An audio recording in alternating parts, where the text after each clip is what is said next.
আপনার বড় ছেলে কোথায় গেছে আম্মা? আমি তো জানি না।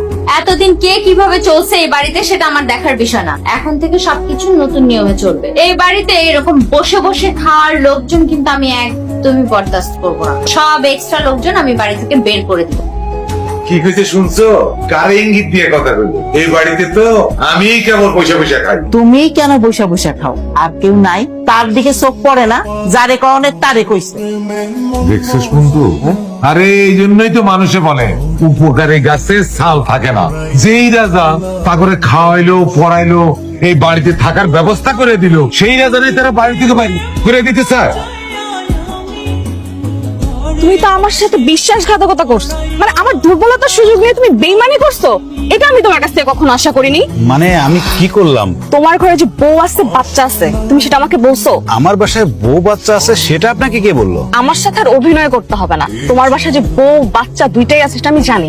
উপর আল্লাহ হয়তো আমার ঘরে একটা বাচ্চা দিছে, যার মুখের দিকে তাকাইলে আমি আমার সমস্ত দুঃখ কষ্ট ভুলে যেতে পারি। কিন্তু আমার ঘরে তো বউ নাই। তোমার ঘরে হচ্ছে বাচ্চা আছে বউ নাই। বাচ্চা কি আকাশ থেকে পড়ছে নাকি ইউটিউব থেকে ডাউনলোড করে নিয়ে আসছো?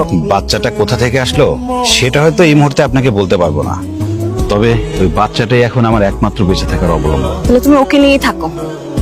বড় ভাইজান যেহেতু বাড়িতে নাই, আপনি বাজারে যান। এই যে লিস্ট আছে, লিস্ট থেকে জিনিসগুলো নিয়ে আসবেন। আমি কইছিলাম কি, চাচাজান তো বয়স্ক মানুষ, তারা বাজারে পাঠায়েন না, আমার কাছে দেন, আমি সবগুলো বাজারে এনে দিতেছি। তোরা আমাদের মধ্যে কথা বলতে বলছি? বেয়াদব, এত কথা বলিস কেন? আর শুনেন, যাওয়ার সময় হাইটে যান, ঠিক আছে? বাবা, তুমি বাজারের ব্যাগ নিয়ে কই যাচ্ছ?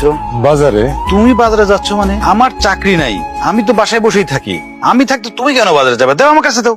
তোর যে ইনকাম নাই সেজন্য ওরা তোরে দিয়ে বাজার করে দিচ্ছে, কিন্তু আমি তো তা হইতে দিতে পারি না। আমি কোনো কাম কাজ করি না, বাড়িতেই থাকি। আমি বাজারটা করে আসি, তোর বাজারে যাওয়ার দরকার নাই। আমার ইনকাম নাই আমি জানি তো, আমি বেঁচে থাকতে আমার বাবা বাজারে যাবে এটা তো হইতে পারে না বাবা।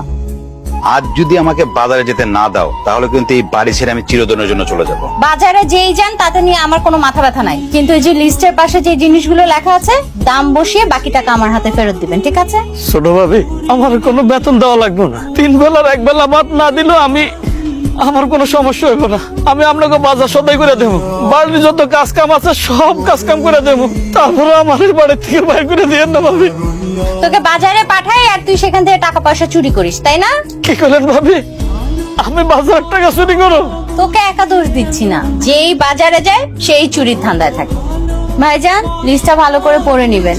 আর ওই যে যেটা বললাম, যা যা কিনবেন সেটা টিক মার্ক দিয়ে টাকাটার অঙ্ক বসায় দিবেন। আমি কিন্তু আপনার কাছ থেকে একদম পই পই করে হিসাব করে টাকাটা নিব। বৌমা, কাকে কি বলছো? আপনি এত কথা বলেন কেন? আমি কাকে কি বলতেছি সেটা আমি জেনে বুঝিয়ে বলতেছি। এই সংসার যেহেতু আমাকেই চালাতে হবে, এই জন্য হিসাবও আমাকেই নিতে হবে। শুধু আপনার সংসারের খরচটাই দেখলেন, লোকটার কথা একবারও ভাবলেন না। এই চুপ থাক। ওকে না আমি বলছি এই বাড়ি থেকে বের হয়ে যেতে, এখানে বসে বসে নাটকের ডায়লগ দেওয়া হইতেছে, তাই না? নাটক তো তুমি শুরু করছো ছোট বউ। নাটকের শুরু যেহেতু করছো, নাটকের শেষ দৃশ্য দেখার জন্য কিন্তু রেডি থেকো। আপনারা এত কথা কেন বলতেছেন? বাজারে যাওয়ার সময় হেঁটে যাবেন, আসার সময় যেহেতু জিনিসপত্র থাকবে, আসার সময় রিক্সা নিয়ে আসবেন। আর এখান থেকে বাড়তি কোনো টাকা খরচ করবেন না। তোমার টাকা দিয়ে যে অন্য কিছু কিনা যাবে না সেটা তো আমি জানি, সব হিসাব পাবা। তবে কথাটা মনে রেখো বাবা,